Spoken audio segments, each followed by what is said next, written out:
The Adventures of Mr. Babbs. On today's episode, what are the different types of economic systems? Welcome back!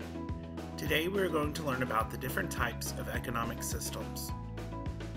There are three types of economic systems: command, socialism, and free market.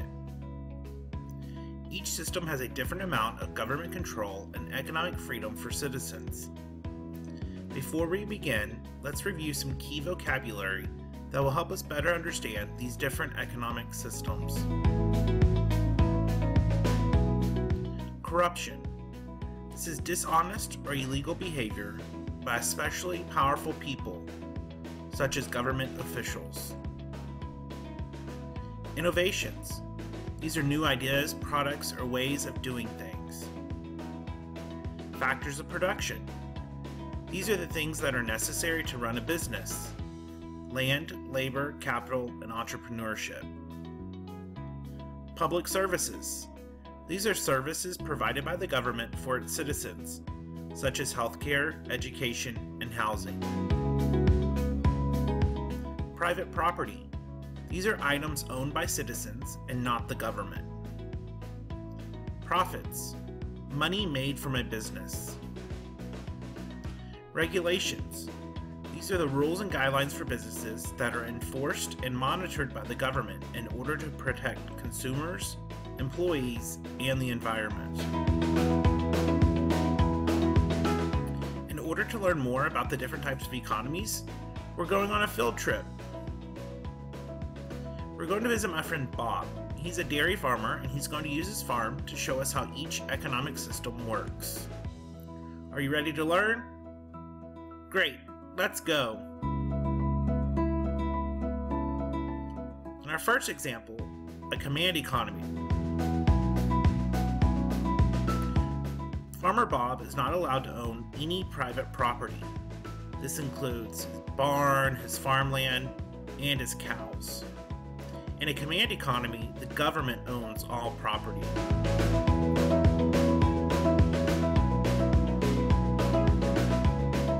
That means the government owns the cows and the barn. They will tell Farmer Bob what his job is and what he will need to do in order to be a productive member of society.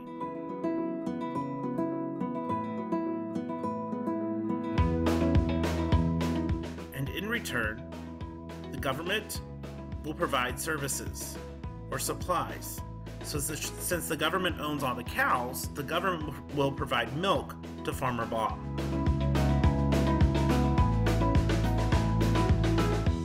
And basic public services like healthcare.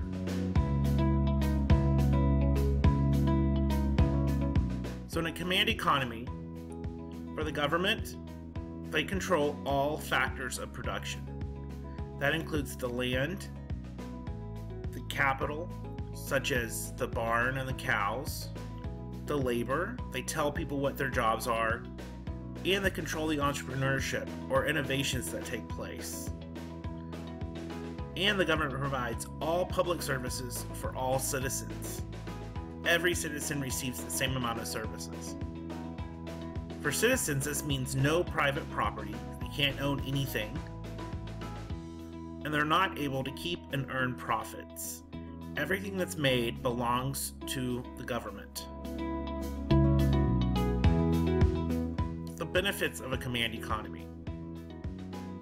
In theory, everyone shares everything equally, but in reality, this often leads to corruption. In most command economies, healthcare and college are free. A good memory clue for command economy is a command economy equals complete government control. COM equals COM, COM. Command equals complete government control. Our next example is socialism. In socialism, Farmer Bob is allowed to own private property, so he does own the farm and his cows. However, the government's role is to make sure everyone receives the same amount So the government is going to take one of Farmer Bob's cows to give to his neighbor, because his neighbor doesn't have any cows. That means Farmer Bob still has a cow and still has his farm, but the government does take one away.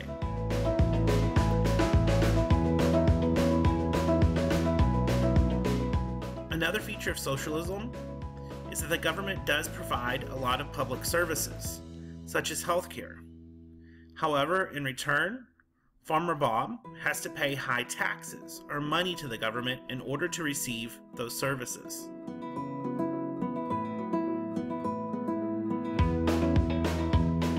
So socialism. The government controls some factors of production, not all of them. They provide many public services for all citizens. And there are many government regulations. For citizens, in socialism, they can own private property, and they are able to earn and keep their profits. But they must pay high taxes for public services, even if they don't use them. Some of the benefits of socialism include inexpensive healthcare and college. It's not really free because remember they have to pay high taxes, but it is very, very affordable. And it's often provided by the government. A socialist economy provides greater protections for employees. So the government might regulate how much pay they get or how much overtime they have to work. And many public services are available for everyone, but especially low-income workers. This is one of the goals of socialism, is to make everything equal. A good memory clue for socialism is socialism equals some government control. So equals so. Socialism equals some government control over the economy. Our last example is free market, or capitalism. In this example, Farmer Bob is able to own all his private property and run his own dairy farm. He can do what he would like with his cows or with his barn. For example, his neighbor might come along and he needs a cow. So he's going to buy one from Farmer Bob. That means Farmer Bob sells a cow and makes a profit, or money.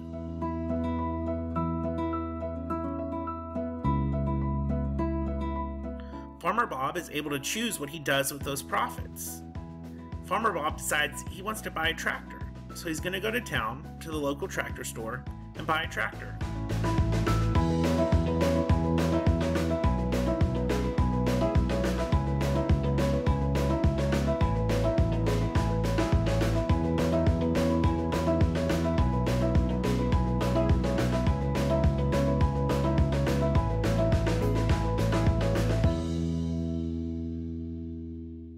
Free market, also known as capitalism.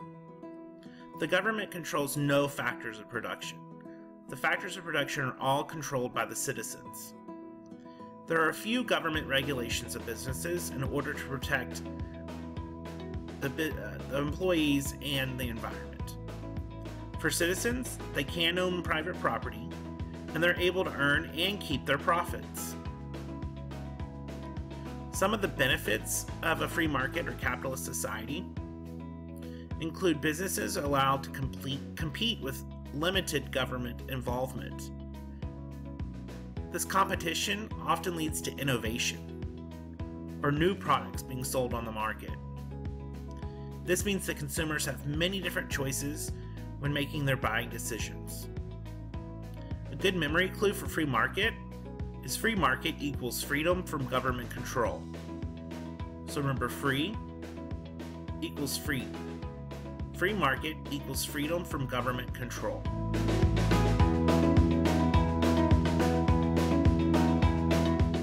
While these are the three types of economic system, it's important to know that there's no pure command or pure free market economy in the world today. So we need to think of the economic systems as a scale, with command on one end and free market on the other end. Socialism would fall in the middle. This means some countries are closer to the command end of the scale, and some countries are closer to the free market end of the scale. Where do you think the United States fits on the economic scale?